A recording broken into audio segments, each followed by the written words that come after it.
Hey everyone, welcome to my channel. Thank you so much for clicking this video.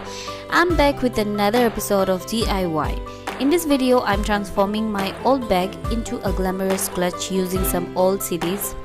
If you like this video, please don't forget to smash that like button and subscribe my channel for more amazing DIYs. So let's get into the video. For this project, you will need some old CDs, scissor, old bag and glue. Also, we will need a bowl of hot water to submerge the CDs, so this process will soften the CDs so it's easier to cut with the scissor.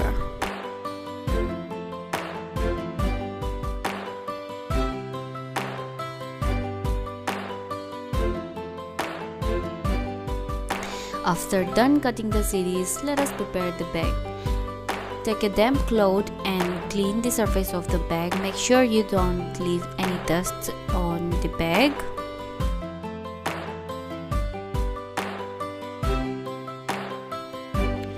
Finally, now we have to place the CD pieces on the bag and see if it is okay. Once you're satisfied with how it looks, start pasting them using glue.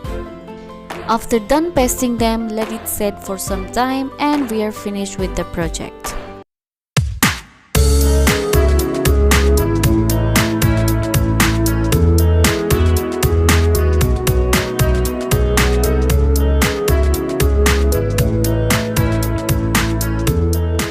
Thank you so much for watching this video till the end. See you next time. Bye.